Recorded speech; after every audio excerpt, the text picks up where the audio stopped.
নমস্কার বন্ধুরা, কেমন আছেন সবাই? আমরা ভালো আছি, আশা করছি আপনারাও ভালো আছেন। রন্ধনের শাশুড়ি বৌমার বন্ধন পরিবারে আপনাদের আরও একবার স্বাগত জানাই।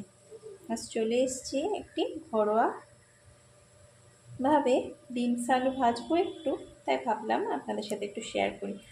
এভাবে ঘরোয়া সবজিগুলোকে একটু অন্যরকম করে ভাজলে সবাই মাঝে মধ্যে মুখ চেঞ্জও হয় আর খেয়েও নেয়। আপনারা কখনো এইভাবে ভেজেছেন কিনা জানি না, আমাদের বাড়িতে এইভাবে ভাজি, তাই ভাবলাম আপনাদের সাথে একটু শেয়ার করি।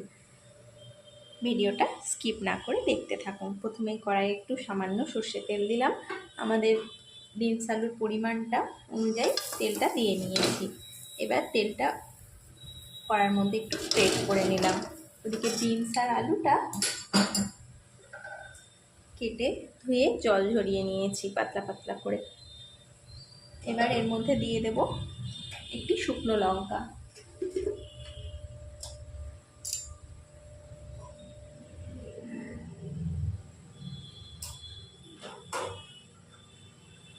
দিয়ে দিচ্ছি শুকনো লঙ্কা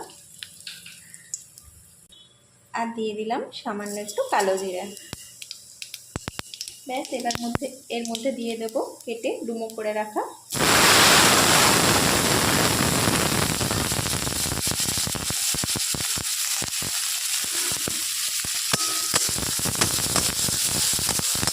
এবার পেঁয়াজটা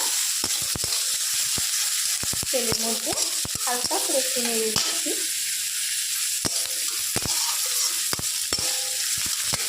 একটু নেড়ে নিয়ে পেঁয়াজের কাঁচা গন্ধটা একটু চলে গেলে এরকম অবস্থাতেই বিনস আর আলুটা দিয়ে দিতে হবে কড়ার মধ্যে। একেবারে কড়া করে ভাজা যাবে না। আমি পেঁয়াজটা নেড়ে নিলাম, দিয়ে দিচ্ছি কেটে রাখা বিনস আর আলুটা। এইভাবে যদি কখনো বিনস আলু না বাড়িতে ভেজেছেন তো একবার অবশ্যই ট্রাই করে দেখবেন, আর আমাকে জানাতেও ভুলবেন না যে কেমন লাগলো। সত্যি খুব টেস্ট লাগে এভাবে ভাজলে। ভাত দিয়ে তো খাওয়া যায় এই ডাল দিয়ে, কিন্তু রুটি দিয়ে বেশি ভালো লাগে। শীতকালের সবজি তো একটু রাতে রুটির সাথে ঘুরিয়ে ফিরিয়ে করলে সবজিগুলো খেতে একটু অন্যরকমও লাগে আর মুখ চেঞ্জও হয়। চলুন, এবার আলু আর বিনসটা পেঁয়াজের সাথে ভালোভাবে মিশিয়ে নিলাম আমরা। এবার এর মধ্যে দিয়ে দেবো পরিমাণ মতো লবণ, দিয়ে দিচ্ছি পরিমাণ মতো লবণ। আপনারা যে যেমন লবণটা খান সেই অনুযায়ী দেবেন। আর দিয়ে দেবো সামান্য একটু হলুদ গুঁড়ো, দিয়ে দেবো সামান্য একটু জিরের গুঁড়ো, দেবো সামান্য একটু গোলমরিচ গুঁড়ো, দেবো খুব সামান্য একটু ধনে গুঁড়ো, আর দেবো একটু কাশ্মীরি লঙ্কার গুঁড়ো। ব্যাস, আর কিছু মশলা লাগছে না। এবার ভালোভাবে মিশিয়ে নিচ্ছি।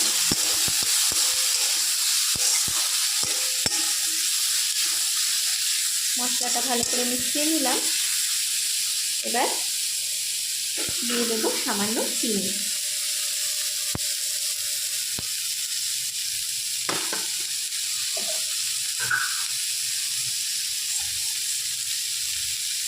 রুটির সাথে তো একটু সবজিতে মিষ্টি হলেই টেস্টটা বেশি হয়। চিনিটা দিয়ে দিলাম। এবার আরেকবার নেড়ে দিচ্ছি। দেখুন, নেড়ে ভালো করে সবজি মশলাটা মিশিয়ে নিয়েছি। পুরো মশলার কাঁচা গন্ধটাও চলে গেছে। এবার সামান্য এক ছিটে জল আমরা দেবো, যাতে মশলাটা তলা থেকে ধরে না যায় আর একটা ধরা গন্ধ যাতে না হয়।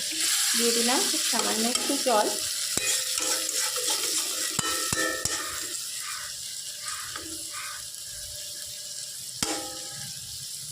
ব্যাস, আর কিছু লাগবে না। এবার শুধু ঢাকা দিয়ে গ্যাসের ফ্লেমটা কমিয়ে মিনিট 5-6 রাখলেই হবে। গ্যাসের ফ্লেমটা কমিয়ে মিনিট 5-6 রেখে দিয়ে তারপরে আমরা আসছি। এই দেখুন বন্ধুরা, আমাদের বিনস আলু ভাজাটা একদম রেডি হয়ে গেছে। এই পর্যায়ে আপনারা একটু দেখে নেবেন সব ঠিকঠাক সিদ্ধ হয়েছে কিনা।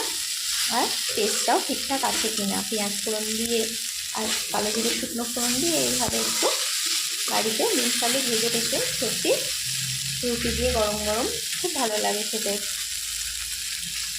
সকালে রুটির সাথে টিফিনে কিংবা রাতে রুটির সাথে এই সবজিটা খুব ভালো যায়। চলুন তাহলে রান্নাটা হয়ে গেছে, আমরা পরিবেশন করে নিয়ে দেখাচ্ছি।